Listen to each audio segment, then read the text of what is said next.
Hello everyone, I'm here to tell you about a scam that Virgin Mobile is running. So firstly, I would like to tell you that I have been a customer with Virgin Mobile for just over 2 years. No problems with my service or my previous phone, which was an HTC. And then I decided to get a new phone. So I got a hardware upgrade on the Super Tab, which was the Samsung Galaxy Ace 2X. After about 2 months of having my phone, I decided I was going to do a software update through the Samsung Keys, which is kind of like the iTunes of Samsung. While I was doing this update, I got an error message saying that it could not complete updating my firmware. I was like, okay, and unplugged my phone, only now to find that I had no service. The SIM card was not reading and I couldn't get any service at all. I tried everything, took out the SIM card, put it back in, restarted the phone about half a dozen times, nothing was working. So I decided to go all hardcore, backed up my stuff, and did a factory reset.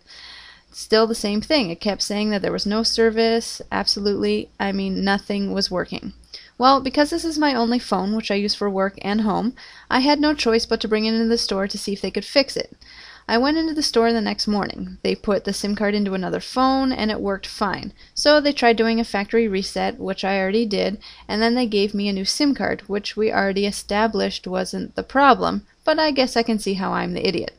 So after all this screwing around, which took about an hour, they told me there was nothing they could do and that I would have to call Virgin Mobile and see what they could do. So they sent me on my way. I kind of laughed. I was like, are you kidding? I just told you this is my home and work phone. How exactly do you want me to call Virgin Mobile?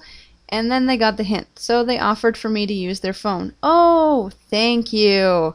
Duh. So I called. Anyway, the girl went through all the same steps that they had just done in the store. Still nothing. Yes, I know. You're probably thinking, wow, I have got some patience. Yeah, well, it was wearing thin. Trust me. Anyway, after it all, the girl on the phone told me that it must be a software issue and that I would have to send my phone in. She said because it was only 2 months old, it was under warranty and I could send it in for repair. She told me to go to the store, which I told her I was already in, but I guess she forgot, and told me to tell them that it would have to be sent in. So the girl in the Virgin store filled out the paperwork to have it sent in. She told me normally they charge $25 to send the phone in for warranty repairs. Really? Well, how is that under warranty if I still have to pay? Way to go, Virgin, taking as much as you can. Anyway, she told me she would waive the fee because my phone was in good condition, as in she didn't think it was water damaged. Of course, I laughed and said no, because hello, I've only had it for 2 months. I would think I remember if I water damaged it. After all this was done, she had given me a Samsung Discovery as a replacement phone. I thought, okay, this phone isn't too bad. Yeah, until I got it home. It died every 4 hours. I mean, seriously? So the next day, I took it back and asked them for a new battery. You know, because I use my phone quite a bit, and this just was not going to work. So instead of giving me another battery, they set me up with a whole other Samsung Discovery phone. Are you kidding? I asked for a battery. So now I had to reload all my stuff onto the other phone. Right. Is it just me, or are these people seriously mentally challenged? Anyway, I got this phone home, and even worse, this one died every 2 hours. I was like, WTF? I assume they do this so that when you get your old phone back, you are one happy customer, right? So I just called up one of my friends and asked if I could borrow one of their old phones. Yeah, guess how long their phone lasted? 2 days with no charge. So I used that in the meantime. Anyway, I got a call about a week and a half later from the girl at the Virgin store, the same girl that had my phone sent in. She told me that they said the phone had been water damaged and that it was not under warranty. So I was like, really? That's interesting because I never water damaged it. Anyway, she told me the repair charge was $150 to have my phone fixed. I was flabbergasted. What? I mean, what the hell happened to the phone during the update? You've got to be kidding. The girl told me I should deny the claim because I only owed $140 on it on the Super Tab. And then when I got it back, I should just pay off and get another phone.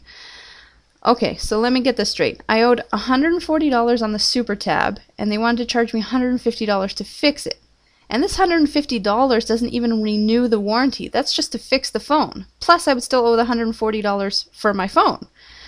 I guess they assume that everyone is an idiot and they'll just accept the charge or do like the girl said and pay off the crap phone and get a new one. Well, I wasn't about to give in to Virgin Mobile's satisfaction.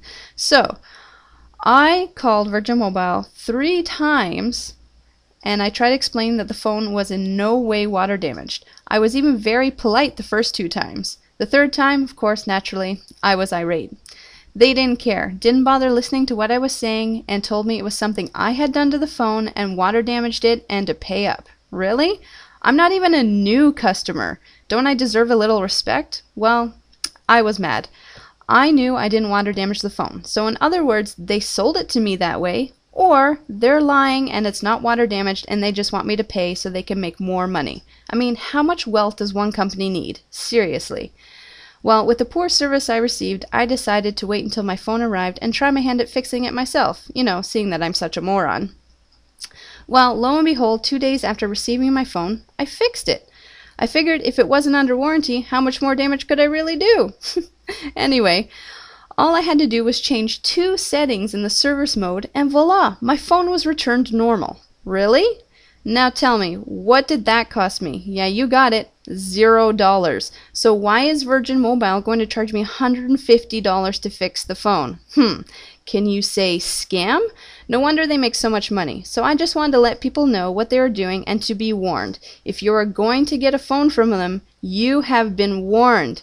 If you want my personal advice, go to another company. And let me tell you, as a Canadian, I am looking forward to Verizon coming over here and taking over the cell business. Maybe now we can have a real company with real service, who maybe will just treat their customers the way they deserve to be treated. Anyway, thank you for watching my video, and if you want to know how to fix a null IMEI number and the no service signal, please watch my video, where I will show you how to fix it for free. Because if this happened to you, you shouldn't have to pay either. Yeah, you're welcome.